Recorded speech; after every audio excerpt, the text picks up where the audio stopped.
Di kota paling dingin di bumi, manusia hanya punya beberapa jam untuk bertahan jika listrik padam. Bayangkan, rumah-rumah membeku dari lantai ke langit-langit. Jendela diselimuti es, dan udara menusuk ke paru-paru seperti ribuan jarum kecil. Mesin yang biasa menjaga kenyamanan tiba-tiba diam. Lampu padam. Jalanan sunyi, hanya deru angin yang memecah kesunyian malam yang membekukan.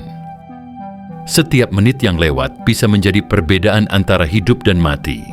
Di sini, satu hal sederhana, energi yang mengalir melalui kabel, adalah garis tipis antara bertahan dan menyerah. Di tengah suhu yang mematikan ini, setiap keputusan, setiap gerakan, menentukan apakah seseorang akan bertahan di dunia yang beku hingga tulang.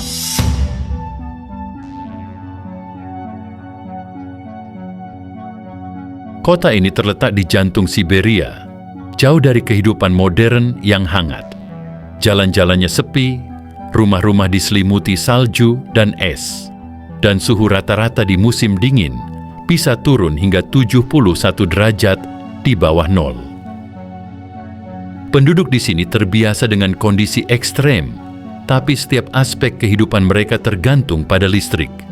Pemanas, lampu, sistem air, bahkan transportasi, semuanya membutuhkan energi yang terus mengalir. Tanpa listrik, kota ini seolah berhenti bernafas. Meski terlihat sunyi dan tenang dari luar, kota ini adalah jaringan rapuh dari sistem yang saling bergantung. Tiap rumah, tiap jalan, tiap mesin saling menjaga agar manusia tetap hidup di lingkungan yang mematikan ini. Di kota ini, musim dingin bukan hanya soal dingin. Ini adalah tes ketahanan, di mana setiap detik dan setiap sumber daya menjadi krusial untuk bertahan hidup. Di kota Oymyakon, listrik bukan sekadar kenyamanan. Ini garis tipis antara hidup dan mati. Ketika listrik padam, pemanas berhenti bekerja. Rumah-rumah yang sebelumnya hangat seketika berubah menjadi perangkap es. Air yang mengalir membeku dalam pipa, dan lampu yang memandu langkah penduduk hilang. Setiap gerakan terasa lebih sulit, setiap napas lebih menusuk ke paru-paru. Mesin dan alat-alat yang menjaga kehidupan sehari-hari, dari kompor hingga transportasi, tiba-tiba diam. Jalanan yang biasa digunakan untuk mobil dan truk pengantar menjadi sunyi, dan kota yang tampak damai berubah menjadi wilayah yang berpotensi mematikan. Di sini, satu detik tanpa energi berarti lebih dari sekadar gelap. Ini adalah awal rantai kejadian yang bisa menentukan siapa yang bertahan dan siapa yang tidak. Tanpa listrik, tubuh manusia menghadapi bahaya yang nyata. Pemanas berhenti bekerja dan suhu ekstrim di luar yang mencapai 71 derajat di bawah nol segera masuk ke dalam rumah. Setiap menit yang berlalu, tubuh mulai kehilangan panas dan risiko hipotermia meningkat drastis.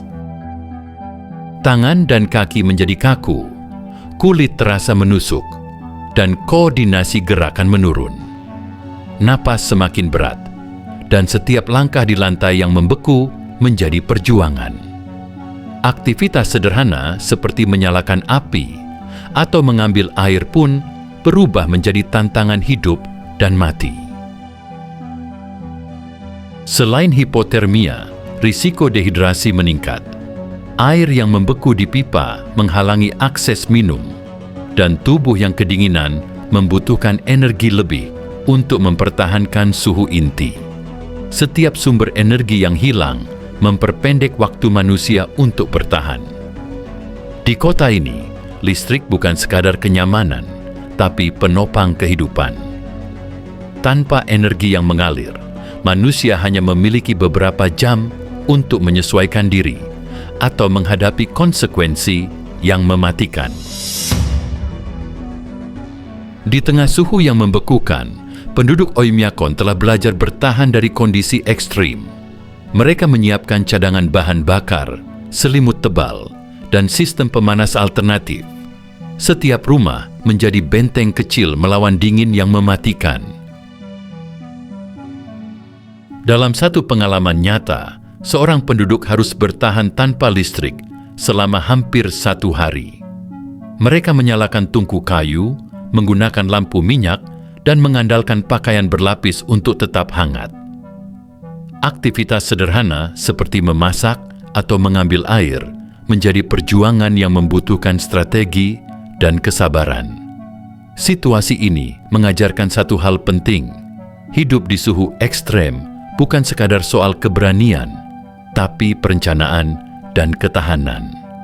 Mereka yang tidak siap, bahkan kehilangan energi sekecil apapun, akan menghadapi risiko yang langsung mengancam kehidupan.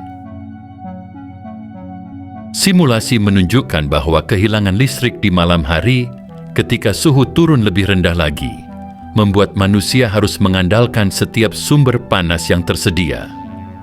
Setiap detik, setiap langkah, menjadi bagian dari upaya bertahan hidup.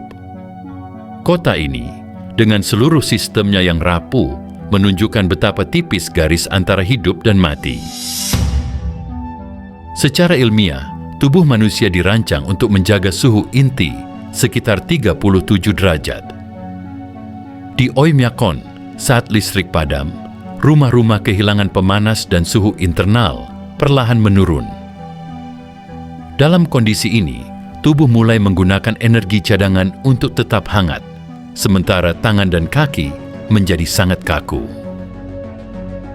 Simulasi menunjukkan bahwa manusia yang berada di ruangan tanpa pemanas, berpakaian biasa, dan terkena suhu di bawah 70 derajat, di bawah 0, hanya bisa bertahan beberapa jam sebelum hipotermia mulai mengancam nyawa. Sistem tubuh yang berusaha mempertahankan suhu inti secara otomatis mengalihkan aliran darah dari ekstremitas ke organ vital, menyebabkan tangan dan kaki mati rasa dan koordinasi menurun drastis. Selain hipotermia, akses air menjadi kritis. Pipa yang membeku membuat persediaan air tidak dapat digunakan, sementara tubuh yang kedinginan membutuhkan hidrasi lebih untuk menjaga fungsi organ. Gabungan dari faktor ekstrem ini, suhu luar, ketiadaan pemanas, dan terbatasnya sumber air, membatasi waktu manusia untuk bertahan. Melalui analisis ini, jelas bahwa di kota seperti Oymyakon, kehilangan listrik bukan hanya soal kegelapan.